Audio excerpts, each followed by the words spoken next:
Samajwadi party का नेता, आपका विधायक घोषणा करो ना, उस कमबख्त को निकालो पार्टी से और उसको एक बार यूपी भेज दीजिए, बाकी उपचार हम अपने आप करवा लेंगे। नमस्कार दोस्तों, योगी आदित्यनाथ ये बात कह रहे हैं महाराष्ट्र के मानखुर्द शिवाजी नगर से समाजवादी पार्टी के विधायक अबू आजमी के बारे में। अब योगी जी किसी को सुधारने के लिए यूपी आने का निमंत्रण दे रहे हैं, तो ये पूरा मामला क्या है ये जानना जरूरी है। आप सब लोगों को ये पता ही होगा कि अभिनेता विकी कौशल की अभी एक मूवी आई है छावा। ये मूवी छत्रपति शिवाजी महाराज के पुत्र छत्रपति संभाजी महाराज के बारे में है, उनकी वीरता की कहानी बताती है। इसी मूवी के ऊपर कमेंट करते हुए अबू आजमी बोले कि इस मूवी में इतिहास को गलत तरीके से पेश किया गया है। अब अगर यहीं तक बोले होते तो ठीक था, इसके आगे भी अबू आजमी बहुत कुछ बोले। इसके आगे अबू आजमी कहते हैं कि मुझे नहीं लगता कि औरंगजेब कोई क्रूर शासक था, बल्कि वो तो एक बेहतरीन शासक था। उसके समय पर भारत को सोने की चिड़िया कहा जाता था। उसके समय पर भारत की सीमाएं अफगानिस्तान से लेकर बर्मा तक फैली हुई थी। उसके समय पर भारत की जो जीडीपी थी वो पूरी दुनिया की जीडीपी का लगभग 24% थी। यानी अबू आजमी कह रहे हैं कि औरंगजेब के समय पर भारत इतना समृद्ध था कि पूरी दुनिया की 1/4 संपत्ति भारत में ही थी। इसके आगे अबू आजमी कहते हैं कि औरंगजेब ने भारत में कई मंदिरों का निर्माण करवाया, वो एक बेहतरीन और महान शासक था। अब आप अबू आजमी के इस बयान के मायने समझिए। औरंगजेब का मुख्य संघर्ष था छत्रपति शिवाजी महाराज के साथ और उसके बाद छत्रपति संभाजी महाराज के साथ। और अगर आप औरंगजेब की बड़ाई कर रहे हैं, इसका मतलब आप छत्रपति शिवाजी महाराज और उनके पुत्र छत्रपति संभाजी महाराज के कद को औरंगजेब से छोटा बता रहे हैं। जबकि असल इतिहास की परतें अगर खोली जाएं तो हमें समझ में आएगा कि औरंगजेब कितना क्रूर था। धर्म के नाम पर उसने हमारे देश के लोगों के ऊपर कितना अत्याचार किया है, हमारे पाठ्य पुस्तकों में तो उतना पढ़ाया भी नहीं जाता है। छत्रपति शिवाजी महाराज और छत्रपति संभाजी महाराज ने औरंगजेब के इन अत्याचारों का डटकर सामना किया। उनके पराक्रम का लोहा मुगल भी मानते थे। पूरे देश में करोड़ों लोग छत्रपति शिवाजी महाराज और छत्रपति संभाजी महाराज को आज भी देवता की तरह पूजते हैं। जैसे ही अबू आजमी ने औरंगजेब की बड़ाई वाला अपना ये बयान दिया, पूरे देश में विवाद चालू हो गया। अबू आजमी को यह समझ में भी आ गया कि उनसे गलती हो गई है। उन्होंने तुरंत अपने स्टेटमेंट को वापस भी ले लिया। लेकिन कमान से अगर तीर एक बार बाहर निकल जाए, जबान से एक बार बात बाहर निकल जाए, तो ये ऐसे तो वापस नहीं आ सकती है। उनके स्टेटमेंट ने जो कंट्रोवर्सी पैदा करनी थी वो कर दी। महाराष्ट्र में बीजेपी के और शिवसेना एकनाथ शिंदे गुट के नेता ये डिमांड करने लग गए कि अबू आजमी की जो विधायकी है इसको छीन लिया जाए, इनके ऊपर सख्त से सख्त कार्यवाही हो।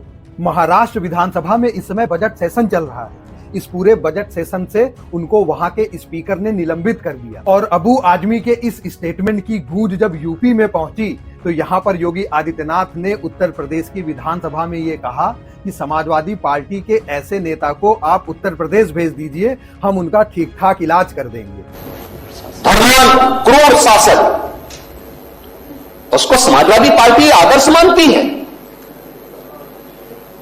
जो भारत को रोकने के लिए आया था, जजिया कर लगा रहा था, भारत का इस्लामीकरण कर रहा था, कोई सभ्य मुसलमान भी अपने पुत्र का नाम औरंगजेब नहीं रखता, क्योंकि उसे मालूम है यथा नाम तथा काम।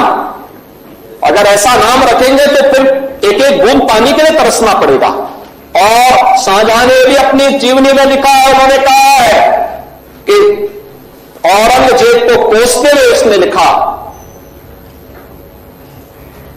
कि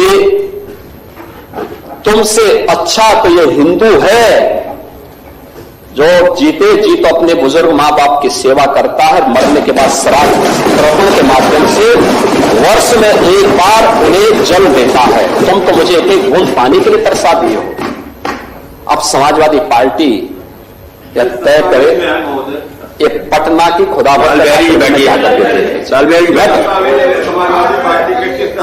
ये समाजवादी पार्टी का नेता, आपका विधायक घोषणा करो ना, उस कमबख्त को निकालो पार्टी से और उसको एक बार यूपी भेज दीजिए, बाकी उपचार हम अपने आप करवा लेंगे। जो व्यक्ति छत्रपति शिवाजी महाराज की परंपरा पर गौरव की अनुभूति करने की बजाय लज्जा महसूस कर रहा हो और औरंगजेब को अपना नायक मान रहा हो, क्या उसको भारत के अंदर रहने का अधिकार होना चाहिए क्या? और समाजवादी पार्टी को इसका जवाब देना चाहिए। एक तरफ आप कुंभ को कोसते रहे और दूसरी तरफ औरंगजेब जैसे दुष्ट और क्रूर धर्मान मंदिरों को तोड़ने वाले व्यक्ति को, भारत की आस्था को निर्मलता के साथ रौंदने का कार्य करने वाले व्यक्ति को महिमामंडन करते हो। आखिर कौन सी नस ऐसी आपकी दबी हुई है कि आप लोग अपने उस व्यक्ति पर, उस विधायक पर नियंत्रण नहीं कर पा रहे हैं? और इसीलिए मैं कहना चाहता हूं कि व्यक्ति के विचार अलग हो सकते हैं, मानव खंडन क्यों नहीं समाजवादी पार्टी समाजवादी पार्टी खंडन करे इसका। लाल बिहारी सुनिए, समाजवादी पार्टी को समाजवादी पार्टी को इसका खंडन करना चाहिए। समाजवादी पार्टी को इसका खंडन करना चाहिए और समाजवादी पार्टी को इसको बाहर निकाल देना चाहिए, निकाल देना चाहिए बाहर, या यहां बुलाइए सम्मेलन में।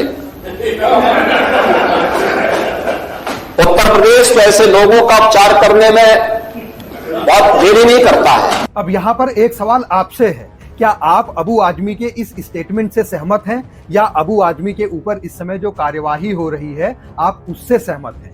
कमेंट करके हमें जरूर बताइएगा। मिलते हैं अगले वीडियो में, तब तक के लिए नमस्कार।